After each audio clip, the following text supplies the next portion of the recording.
샬롬, 복된 수요일입니다. 오늘 하나님의 말씀으로 하루를 시작하는 여러분의 삶에 주님께 주시는 위로와 평강과 응답이 있기를 주 여러분을 축복합니다. 함께 나눌 말씀은 룻기 2장 14절부터입니다. 먹을 때가 되어서 보아스가 그에게 말하였다. 이리로 오시오. 음식을 듭시다. 빵 조각을 초에 찍어서 드시오. 룻이 일꾼들 옆에 앉으니 보아스는 그 여인에게 볶은 곡식을 내주었다. 볶은 곡식은 룻이 배불리 먹고도 남았다. 룻이 이삭을 주우러 가려고 일어서자 보아스가 젊은 남자 일꾼들에게 일렀다. 저 여인이 이삭을 주울 때에는 곡식단 사이에서도 줍도록 하게. 자네들은 저 여인을 괴롭히지 말게. 그를 나무라지 말고 오히려 단에서 조금씩 이삭을 뽑아 흘려서 그 여인이 줍도록 해주게. 룻은 저녁 때까지 밭에서 이삭을 주었다. 주운 이삭을 떠니 보리가 한 에바쯤 되었다. 룻은 그것을 가지고 성읍으로 돌아갔다. 룻은 주워온 곡식을 시어머니에게 내보였다. 배불리 먹고 남은 볶은 곡식도 꺼내서 드렸다. 시어머니가 그에게 물었다. 오늘 어디서 이삭을 주웠느냐? 어디서 일을 하였느냐? 너를 이처럼 생각하여 준 사람에게 하나님이 복을 베푸시기를 바란다. 그러자 룻은 시어머니에게 자기가 누구네 밭에서 일하였는지를 말하였다. 오늘 내가 가서 일한 밭의 주인 이름은 보아스라고 합니다. 나오미가 며느리에게 말하였다. 그는 틀림없이 주님께 복받을 사람이다. 그 사람은 먼저 세상을 뜬 우리 식구들에게도 자비를 베풀더니 살아있는 우리에게도 한결같이 자비를 베푸는구나. 나오미가 그에게 말을 계속하였다. 그 사람은 우리와 가까운 사이다. 그는 집안간으로서 우리를 맡아야 할 사람이다. 모압 여인 룻이 말하였다. 그뿐이 아닙니다. 그가 데리고 있는 젊은 남자 일꾼들이 곡식 거두기를 다 끝날 때까지 그들을 바싹 따라다니라고 하였습니다. 나오미가 며느리 룻에게 일렀다. 얘야, 그가 데리고 있는 젊은 여자들과 함께 다니는 것이 좋겠구나. 젊은 남자 일꾼들에게 시달림을 받다가 다른 밭으로 가지 않아도 되니 말이다. 그리하여 룻은 보리 거두기뿐만 아니라 밀 거두기가 끝날 때까지도 보아스 집안의 젊은 여자들을 바싹 따라다니면서 이삭을 주었다. 그러면서 룻은 시어머니를 모시고 살았다. 아멘. 보아스는 룻이 어떤 여인인지를 알게 되었을 때에 그에게 호의를 베풀었습니다. 그로 인하여 룻은 큰 용기와 위로를 얻게 되었습니다. 오늘 말씀에는 보아스가 룻에게 행하는 구체적인 환대의 모습을 기록하고 있습니다. 먹을 때가 되었을 때 보아스는 룻을 부르게 됩니다. 그리고 빵 조각을 초에 찍어서 먹을 수 있도록 알려줍니다. 이방 여인을 식사 자리에 초대한다는 것은 친절을 베푸는 호의 정도가 아니었습니다. 유대인이 이방인과 함께 식사하는 것은 부정해둘 수가 있습니다. 그런데도 보아스는 그와 같이 생각하지 않았던 것입니다. 룻을 식사 자리에 초대한 것은 최고의 호의였던 것입니다. 다른 말로 말하면 그에게 은혜를 베푼 것입니다.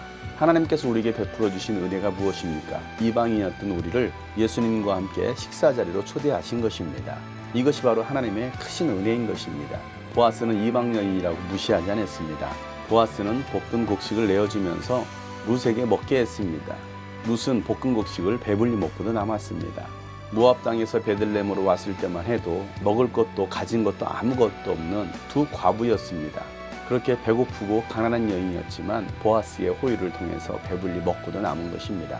하나님은 우리의 모든 사정을 아시기에 우리가 배불리 먹고도 남을 정도로 채워주심을 믿습니다. 그렇게 식사를 마친 룻은 이삭을 줍기야 일어섭니다. 그러자 보아스가 젊은 남자 일꾼들에게 명령을 합니다. 룻이 이삭을 주울 때에 곡식단 사이에서 줍게 하라는 것입니다. 그리고 절대로 여인을 괴롭히지 말라는 것입니다. 오히려 단에서 조금씩 이삭을 일부러 흘려서 여인이 많이 줍도록 도와주라는 것입니다. 이것은 고아나 과부, 가난한 사람들을 위해서 추수한 다음에 이삭까지 다 주워가지 말고 일부를 남겨두라는 말씀보다도 더 깊은 보아스의 배려인 것입니다. 신명기 24장 말씀에 보면 추수한 곳에서 곡식 한 묶음을 놓고 왔으면 그것을 도로 가지러 가지 말라라고 말씀하십니다. 그것은 고아나 과부들의 몫이라는 것입니다. 또 레위기 19장에서도 밭 구석구석까지 이삭들을 다 줍지 말라라는 것입니다. 떨어진 이삭을 다 주어서는 안 된다는 것입니다. 그 이삭들은 가난한 사람과 나그네를 위해서 남겨주라고 하나님은 말씀하셨습니다. 그런데 보아스는 이 율법에서 명시한 것보다도 더 관대하게 룻에게 베풀고 있는 것입니다. 넘치는 하나님의 사랑이고 긍휼하심인 것입니다. 넘치도록 채워주시는 하나님을 믿습니다. 그러면서 보아스는 남자 일꾼들이 이 이방 여인을 괴롭히지 말라라고 명령합니다. 이방인이라고 무시하거나 학대하지 말라는 것입니다. 나그네 된 자이고 소외된 여인이기 때문에 잘 돌보라는 것입니다. 이것이 바로 예수 믿는 사람들의 삶의 행동이 되어야 되는 것입니다. 좀 가지고 있다고 무시하고 함부로 행동하거나 함부로 말을 해서도 안 되는 것입니다. 고아와 과부들을 돌보는 것이 바로 하나님께서 기뻐하시는 경건이라고 성경은 말씀합니다. 룻은 저녁 때까지 이삭을 줍습니다. 그리고 집으로 돌아와서 나오미에게 보여줍니다. 그 보리의 양이 한 에바였습니다. 한 에바는 14에서 24kg 정도 되는 부피입니다. 이삭을 주은 것 치고는 굉장히 많은 양인 것입니다. 보아스가 베푼 호의 때문에 순조롭게 많은 곡식을 얻을 수가 있었던 것입니다. 그리고 배불리 먹고 남은 볶은 곡식도 어머니에게 내놓습니다. 나오미는 많은 곡식을 보면서 도대체 누구의 밭에서 일했는지 루스에게 묻습니다. 그래서 루스는 보아스의 밭에서 일했다라고 말을 합니다. 그 말을 들은 나오미는 깜짝 놀라면서 루스에게 말해줍니다. 그는 틀림없이 주님께 복받을 사람이라는 것입니다. 남편과 자식들에게도 자비를 베풀었었는데 이제는 살아있는 나오미와 루스에게도 한결같이 자비를 베푸는 사람이라는 것입니다. 이처럼 하나님의 사랑은 변함이 없는 사랑입니다. 그러면서 나오미는 루스에게 중요한 말을 합니다. 보아스는 우리 집안과 가장 가까운 사이고 그는 집안간으로서 기업 물을 자가 된다는 것입니다. 보아스와 룻을 책임져야 될 사람이라는 것입니다. 기업 물을 자라는 것이 바로 고엘법입니다. 고엘. 이 고엘이라는 것은 나오미의 남편 엘리멜렉의 자손과 땅을 찾아줄 수 있는 의무가 있는 사람이라는 것입니다. 당시 고엘 제도는 남편이 죽었을 때에 그 남편의 대를 이어줄 사람이라는 것입니다. 두 아들이 있었는데 첫째 아들이 죽으면 첫째 아들의 아내는 대를 둘째 아들로부터 이을 수가 있는 것입니다. 둘째 아들은 형의 자손을 이어주는 것입니다. 그것이 바로 고엘 제도입니다. 다른 말로 형사 취소원이라는 것입니다.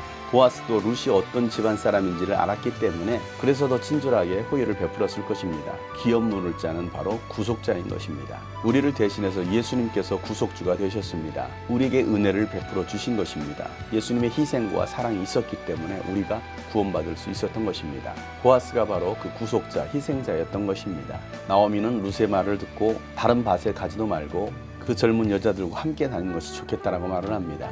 그래서 룻은 보리 추수 때뿐만 아니라 밀 추수 때까지 보아스 집안 여자들을 바싹 따라다니면서 이삭을 줬습니다. 그렇게 룻은 시어머니를 모시고 살았습니다. 우리는 누구를 만나느냐, 누구와 함께 하느냐는 참 중요합니다.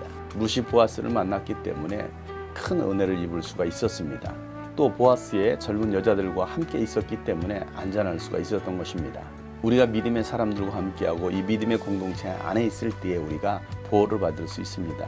안전할 뿐만 아니라 때를 따라 풍성한 것들로 체험을 받을 수 있다는 사실을 기억하시기를 바랍니다. 하나님은 여러분의 모든 사정을 아시기에 하나님은 여러분에게 필요한 모든 것들을 채워주시기를 원하십니다. 그 변함없는 하나님의 긍휼하심, 하나님의 체험이 오늘도 여러분의 삶에 있기를 예수 이름으로 축복합니다. 샬롬.